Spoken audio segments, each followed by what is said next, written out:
नमस्कार दोस्तों, रंगमंच कहानियों में आपका स्वागत है। आज की कहानी रजिया सज्जाद जहीर की कहानी नमक। रजिया सज्जाद जहीर की नमक शीर्षक कहानी भारत पाक विभाजन के बाद सरहद के दोनों तरफ के विस्थापित पुनर्वासित जनों के दिलों को टटोलती एक मार्मिक कहानी है। दिलों को टटोलने की इस कोशिश में अपने पराए देश प्रदेश की कई प्रचलित धारणाओं पर सवाल खड़े किए गए हैं। विस्थापित होकर आई सिख बीवी आज भी लाहौर को ही अपना वतन मानती हैं और सौगात के तौर पर वहां का नमक लाए जाने की फरमाइश करती है। उन सिख बीवी को देखकर सफिया हैरान रह गई थी। किस कदर वह उसकी मां से मिलती थी। वही भारी भरकम जिस्म, छोटी छोटी चमकदार आंखें जिनमें नेकी, मोहब्बत और रहमदिली की रोशनी जगमगाया करती थी। चेहरा जैसे कोई खुली हुई किताब। वैसा ही सफेद बारीक मलमल का दुपट्टा जैसे उसकी अम्मा मुहर्रम में ओढ़ा करती थी। जब सफिया ने कई बार उसकी तरफ मोहब्बत से देखा तो उन्होंने भी उसके बारे में घर की बहू से पूछा।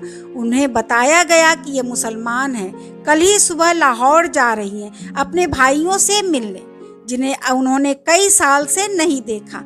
लाहौर का नाम सुनकर वे उठकर सफिया के पास जा बैठी और उसे बताने लगी कि उनका लाहौर कितना प्यारा शहर है, वहाँ के लोग कैसे खूबसूरत होते हैं, उम्दा खाने और नफीस कपड़ों के शौकीन, सैर सपाटे के रसिया, जिंदा दिली की तस्वीर। कीर्तन होता रहा। वे आहिस्ता आहिस्ता बातें करती रहीं। सफिया ने दो एक बार बीच में पूछा भी, माता जी आपको तो यहाँ आए बहुत साल हो गए होंगे। हाँ बेटी, जब हिंदुस्तान बना था तभी आए थे। वैसे तो हम यहाँ भी हमारी कोठी बन गई है, बिजनेस है, सब ठीक ही है, पर लाहौर बहुत याद आता है। हमारा वतन तो जी लाहौर ही है। फिर पलकों से कुछ सितारे टूटकर दुधिया आंचल में समा जाते हैं। बात आगे चल पड़ती है मगर घूम फिर कर फिर उसी जगह पर आ जाती। साडा लाहौर।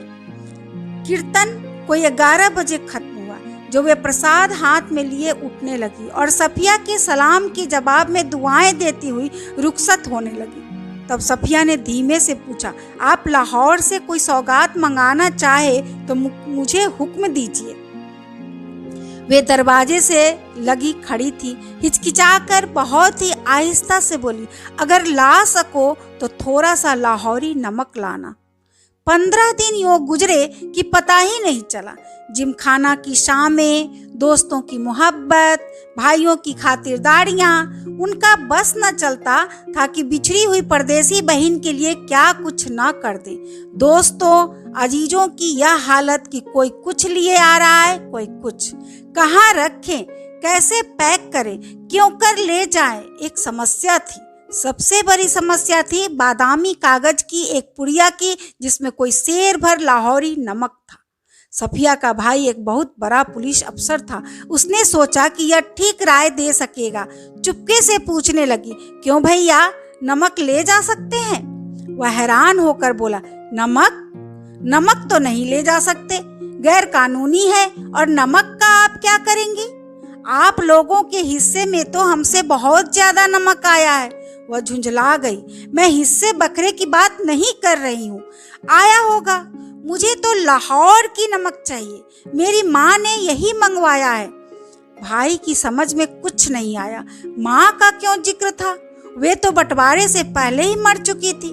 जरा नरमी से समझाने के अंदाज में बोला, देखिए बाजी, आपको कस्टम से गुजरना है और अगर एक भी चीज ऐसी वैसी निकल आई तो आपके सामान की चिंदी चिंदी बिखेर देंगे कस्टम वाले, कानून जो ठहरे। वह बिगड़ कर बोली, निकल आने का क्या मतलब? मैं क्या चोरी से ले जाऊंगी, छिपा के ले जाऊंगी? मैं तो दिखा के, जता के ले जाऊंगी। भाई यह तो आप बहुत ही गलत बात करेंगी। कानून, अरे फिर वही कानून कानून कहे जाते हो। क्या सब कानून हुकूमत के ही होते हैं? कुछ मोहब्बत, मुरव्वत, आदमियत, इंसानियत के नहीं होते? आखिर कस्टम वाले भी इंसान होते हैं, कोई मशीन तो नहीं होते। हाँ, वे मशीन तो नहीं होते, पर मैं आपको यकीन दिलाता हूँ वे शायर भी नहीं होते। उनको तो अपनी ड्यूटी करनी होती है। अरे बाबा, तो मैं कब कह रही हूँ कि वो ड्यूटी ना करे? एक तोहफा है, वह भी चंद पैसों का। शौक से देख ले, कोई सोना चांदी नहीं, स्मगल की हुई चीज नहीं, ब्लैक मार्केट का माल नहीं। अब आपसे कौन बहस करे? आप अदीब ठहरी, और सभी अदीबों का दिमाग थोड़ा सा तो जरूर ही घुमा हुआ होता है। वैसे मैं आपको बताए देता हूँ कि आप ले नहीं जा पाएंगी, और बदनामी मुफ्त में हम सबकी भी होगी। आखिर आप कस्टम वालों को कितना जानती हैं?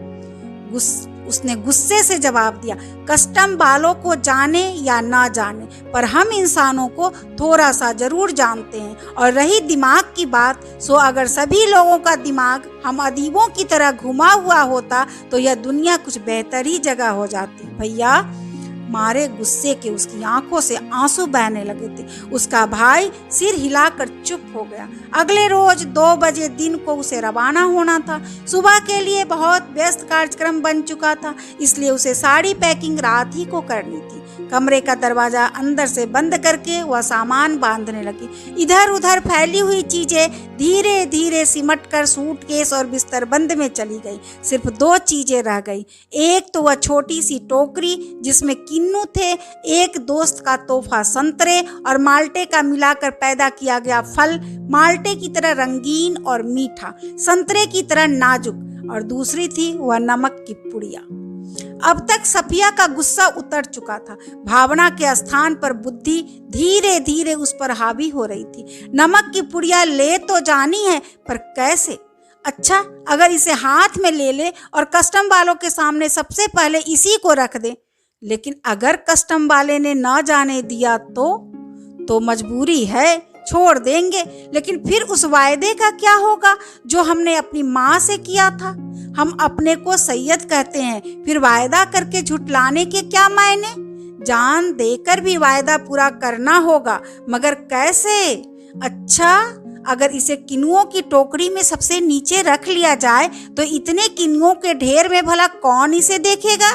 और अगर देख लिया, नहीं जी, फलों की टोकरियां तो आते वक्त भी किसी की नहीं देखी जा रही थी। उधर से केले, इधर से किन्नू, सभी ला रहे थे, ले जा रहे थे।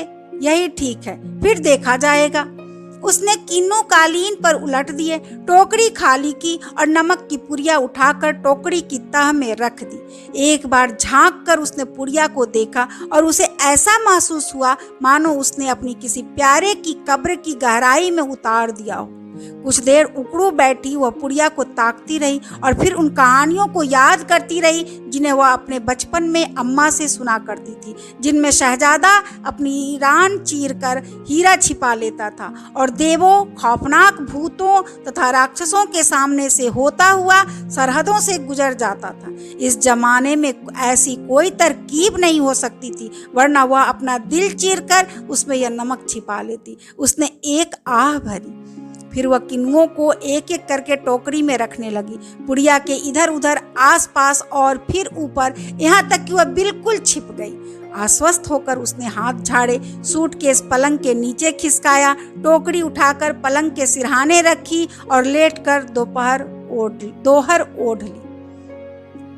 रात को तकरीबन 1:30 बजे थे। मार्च की सुहानी हवा खिड़की की जाली से आ रही थी। बाहर चांदनी साफ और ठंडी थी। खिड़की के करीब लगा चंपा का एक घना दरख्त सामने की दीवार पर पत्तियों के अक्स लहका रहा था। कभी किसी तरफ से किसी की दबी हुई खांसी की आहट, दूर से किसी कुत्ते के भौंकने या रोने की आवाज, चौकीदार की सीटी और फिर सन्नाटा। यह पाकिस्तान था।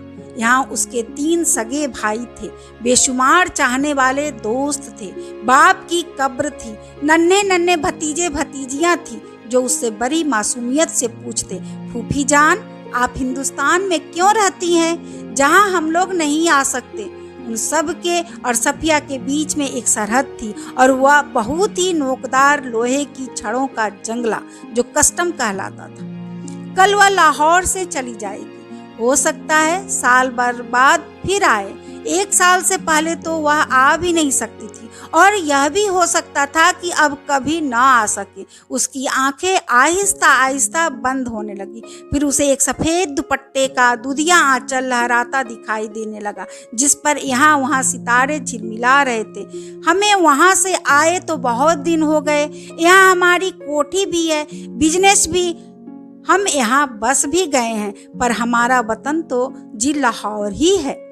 फिर दिखा इकबाल का मकबरा, लाहौर का किला, किले के पीछे डूबते हुए सूरज की नारंगी किरणें, आसपास से फैलता उभरता अंधेरा, उस रंगीन अंधेरे बहती हुई नरम हवा, उस हवा में रची हुई मौलसिरी की खुशबू, और मकबरे की सीढ़ियों पर बैठे हुए दो इंसान, सिर झुकाए, चुपचाप, उदास, जैसे दो बेजान परछाइयां। तो तुम कल चली जाओगी? हाँ। अब कब आओगी? मालूम नहीं, शायद अगले साल, शायद कभी नहीं। अचानक उसकी आंखें खुल गई। शायद उसने मकबरे की सीढ़ियों के नीचे लगी धूप से एक पत्ती तोड़ थी, जिस पर ठंडी ओस जमनी शुरू हो गई थी। हुआ यह था कि नींद में करवट लेते हुए उसका हाथ किनुओं से लबालब भरी टोकरी पर जा पड़ा था। रसीले ठंडे किन्नू, जिनको देते वक्त उनके दोस्त ने कहा था, यह हिंदुस्तान पाकिस्तान की एकता का मेवा है। सफिया फर्स्ट क्लास के वेटिंग रूम में बैठी थी। दिल्ली तक का किराया उसके भाई ने दिया था। वह हाथ में टिकट दबाए वेटिंग रूम से बाहर प्लेटफॉर्म पर टहल रही थी। वह अंदर बैठी चाय की प्याली हाथ में लिए किनुओं की टोकरी पर निगाहें जमाए यह सोच रही थी कि आसपास इधर उधर इतने लोग हैं, लेकिन सिर्फ वह जानती है कि टोकरी की तह में किनुओं के नीचे नमक की पुड़िया है। जब उसका सामान कस्टम पर आंच के लिए बाहर निकाला जाने लगा तो उसे एक झिरझिरी सी आई और एकदम से उसने फैसला किया कि मोहब्बत का यह तोहफा चोरी से नहीं जाएगा। नमक कस्टम वालों को दिखाएगी वह। उसने जल्दी से पुड़िया निकाली और हैंड बैग में रख ली, जिसमें उसका पैसे का पर्स और पासपोर्ट आदि थे। जब सामान कस्टम से होकर रेल की तरफ चला तो वह एक कस्टम अफसर की तरफ बढ़ी। ज्यादातर मेजें खाली हो चुकी थी। एक दो पर इक्का दुक्का सामान रखा था। वहीं एक साहब खड़े थे, लंबा कद, दुबला पतला जिस्म, खिचड़ी बाल, आंखों पर ऐनक। वे कस्टम अफसर की वर्दी पहने तो थे, मगर उन पर वह कुछ जच नहीं रही थी। सफिया कुछ हिचकिचाप कर बोली, मैं आपसे कुछ पूछना चाहती हूँ। उन्होंने नजर भरकर उसे गौर से देखा। बोले, फरमाइए। उनके लहजे ने सफिया की हिम्मत बढ़ा दी। आप कहाँ के रहने वाले हैं? उन्होंने कुछ हैरान होकर उसे फिर गौर से देखा। मेरा वतन दिल्ली है। आप भी तो हमारी ही तरफ की मालूम होती हैं। अपने अजीजों से मिलने आई होंगी।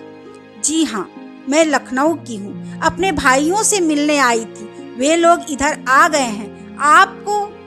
आपको भी तो शायद इधर आए। जी, अब पाकिस्तान बना था तभी आए थे, मगर हमारा वतन तो दिल्ली ही है। सफिया ने हैंडबैग मेज पर रख दिया और नमक की पुड़िया निकालकर उनके सामने रख दी और फिर आहिस्ता आहिस्ता रुक रुक कर उनको सब कुछ बता दिया। उन्होंने पुड़िया को धीरे से अपनी तरफ सरकाना शुरू किया।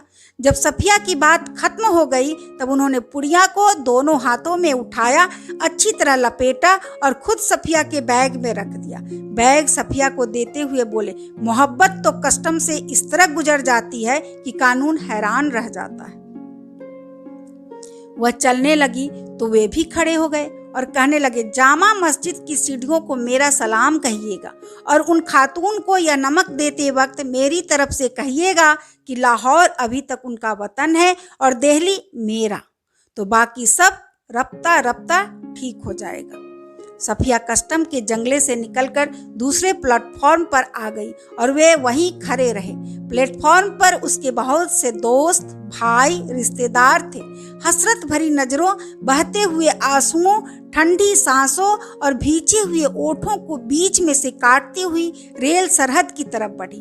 अटारी में पाकिस्तानी पुलिस उतरी, हिंदुस्तानी पुलिस सवार हुई। कुछ समझ में नहीं आता था कि कहाँ से लाहौर खत्म हुआ और किस जगह से अमृतसर शुरू हो गया।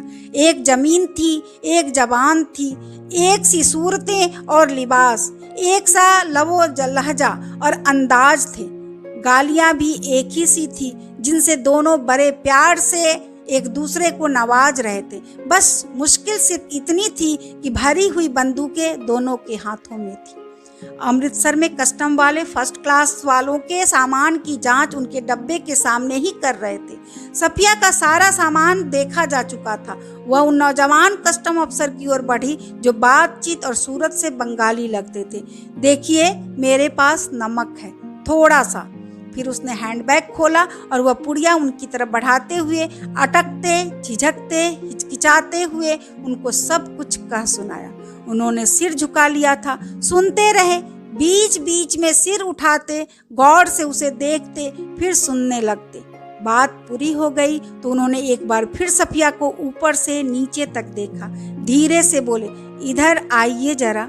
चलते चलते उन्होंने एक दूसरे से कहा, इनके सामान का ध्यान रखिएगा।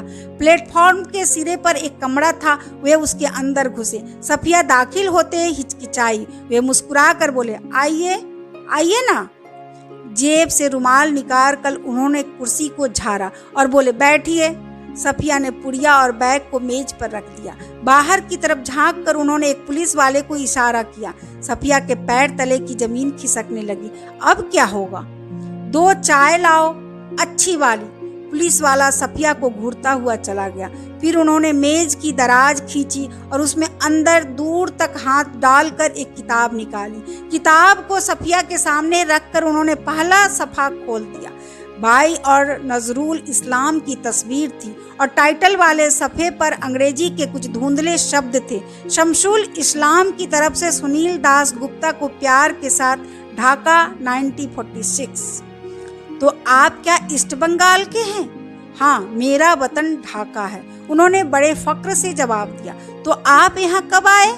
जब डिवीजन हुआ तभी आए, मगर हमारा वतन ढाका है। मैं तो कोई 12-13 साल का था, पर नजरुल और टैगोर को तो हम लोग बचपन से पढ़ते थे। जिस दिन हम रात यहाँ आ रहे थे उसके ठीक 1 वर्ष पहले मेरे सबसे पुराने, सबसे प्यारे बचपन के दोस्त ने मुझे यह किताब दी थी। उस दिन मेरी सालगिरह थी। फिर हम कलकत्ता रहे, पढ़े, नौकरी भी मिल गई, पर हम वतन आते जाते थे। वतन? साफिया ने जरा हैरान होकर पूछा। मैंने आपसे कहा ना कि मेरा वतन ढाका है। उन्होंने जरा बुरा मानकर कहा, हाँ हाँ ठीक है ठीक है। सफिया जल्दी से बोली, तो पहले तो बस इधर ही कस्टम था, अब उधर भी कुछ गोलमाल हो गया है। उन्होंने चाय की प्याली सफिया की तरफ खिसकाई और खुद एक बड़ा सा घूंट भर कर बोले, वैसे तो डाब कलकत्ता में भी होता है, जैसे नमक यहाँ भी होता है, पर हमारे यहाँ का डाब की क्या बात है। हमारी जमीन, हमारी पानी का मजा ही कुछ और है। उठते वक्त उन्होंने पुड़िया सफिया के बैग में रख दी और खुद उस बैग को उठाकर आगे आगे चलने लगे। सफिया ने उनके पीछे चलना शुरू किया। जब सफिया अमृतसर के पुल पर चढ़ रही थी तब पुल की सबसे निचली सीढ़ी के पास वे सिर झुकाए चुपचाप खड़े थे। सफिया सोचती जा रही थी कि किसका वतन कहाँ है, वह जो कस्टम के इस तरफ है या उस तरफ। अभी आप सुन रहे थे रजिया सज्जाद जहीर की कहानी नमक। धन्यवाद।